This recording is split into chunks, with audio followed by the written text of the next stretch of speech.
And we're live. It's a thyroid issue. I'm in great shape. Those thyroid issues are running rampant across America these days. They are. They seem to have a really high correlation with eating lots of garbage. Yes. Is it because of the corn subsidies? Is that it? Do we just put corn syrup in everything and then corn chips? No, it's because people are eating too much. But would we have healthier food? Would cheaper foods be healthier if it wasn't for the corn subsidies? No, dude, you can go like the corn bad food would be more expensive if not for the corn subsidies.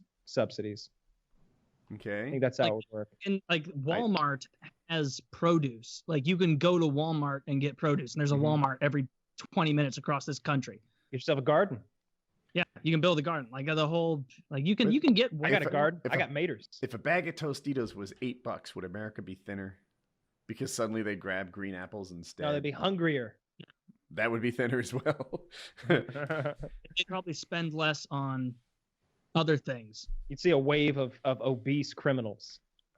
A big wave of them just flowing over people.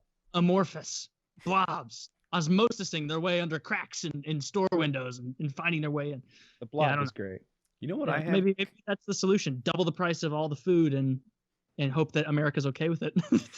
Speaking of the blob, did you see Amy Schumer was going to play Barbie in the Barbie movie? Yeah.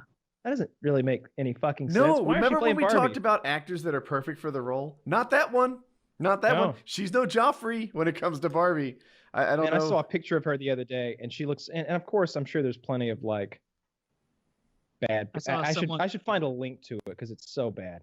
I saw like someone did a whole like Photoshop of her as Barbie, as fat Barbie, and it was called Barbitus.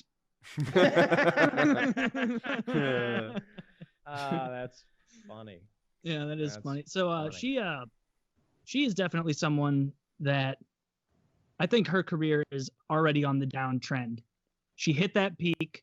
She upset a lot of people by being, she upset a lot of people in the stand-up community when they were like, hey, you're stealing fucking Patrice O'Neal's jokes. You know, that guy who died and everybody loves and reveres. And so a really victimless crime.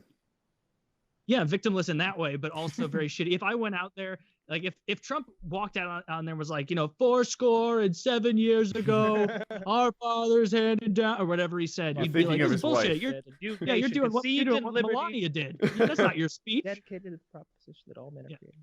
I remember we had to do that, and it was so uncomfortable. I still remember this. Holy shit! Do you ever get so uncomfortable for someone else in a situation that you remember it viscerally, almost as though you're uncomfortable? No. When I was it must have been some year in middle school, we had to memorize the entire Gettysburg Address.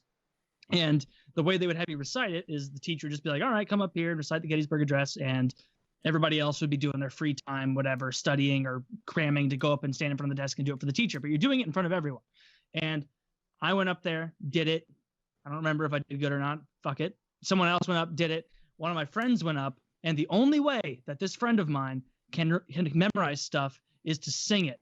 I know because I remember in second grade, this kid sang a Bible verse to our second grade teacher, and it made me uncomfortable then. Think of how uncomfortable something has to be to make a second grader with no self-awareness feel uncomfortable. Ruminate on that. And then in eighth grade, when he went up there, he started like in a little, like in like a non-committal kind of song. Like if you were a theater and dance person, like how I imagine Hope to be, she'd go up there and be like building into a song of like 470 and like whatever she's going to do. This guy went up there and like just did like an uncomfortable, like 407 years ago, our fathers handed down the country of that. And it was, oh my God, my stomach hurts thinking back to it, at how much you look at someone and you just think that's bad. And everybody's listening to you, and just learn to memorize shit without singing it. That's you can't go into a boardroom and they're like, hey, you have to go to a buyer meeting and convince them to take on more product for fucking Target or whatever. And you go in, they're like, hey, why should we take more of your product? And they go, well, that's not even the picture I saw. Much better than Tyson chicken. It's tastier and healthier. Like you can't do that. Gotta. I'm just trying to fill up 5 minutes here.